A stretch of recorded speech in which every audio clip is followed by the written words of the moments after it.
I never touched the substance, but just look at my eyes and see, they're always stoned.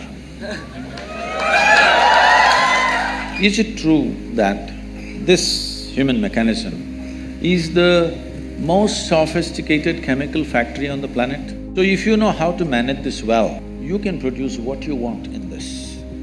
Anyway, there was an Israeli scientist, he was doing research on cannabis and its impact on the neurological system. In about 4.5 years, he came up with this. He said, there are millions of cannabis receptors in our brain, but why? So he threw this information to all kinds of scientific disciplines to find out why in human brain there are millions of cannabis receptors. Many funny things happened around the world in this context.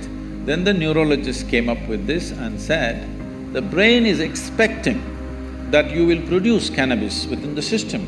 It's not expecting you to smoke. It's expecting you produce that so that it becomes a mood equalizer for you all the time. But most human beings have become inefficient chemical factories, or they're just lousy CEOs managing a great factory, so they start smoking from outside. It's not a moral issue for me. But the thing is, there is substantial studies which are being put down by those few activists who want to promote it.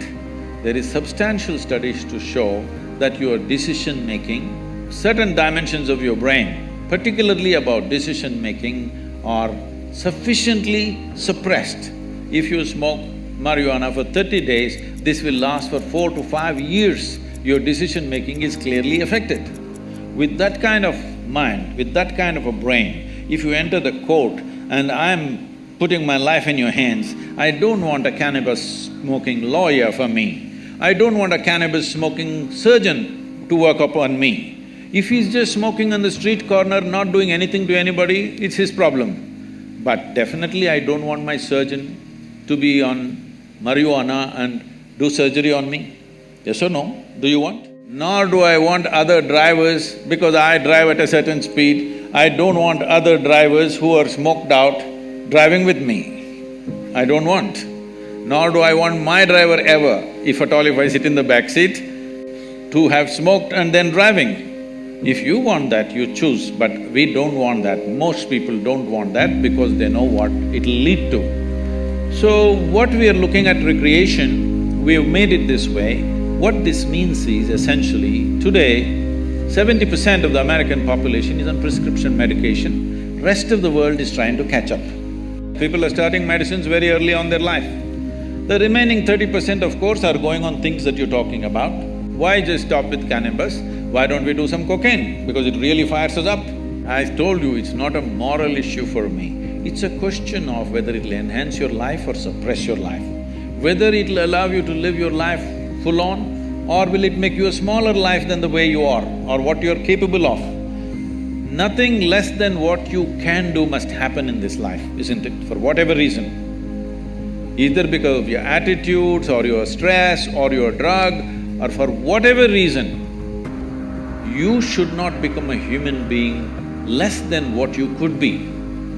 You must maximize this life because all you have in this life is how intense and profound is your experience of life, that's all there is. And half the time if you're dazed out, you will miss that possibility. But if you come to me, I can teach you a way. Simply you can sit here and be stoned out. No… Really. Not just me, I do this to any number of people, thousands of people, they just sit there and boom. Every day in the morning I can show you millions of people who close their eyes, tears of ecstasy dripping, because there is a way. There is a way to activate this system because there's no more complex chemistry on the planet than this one. When everything is here, it's best to learn to use this. If we invest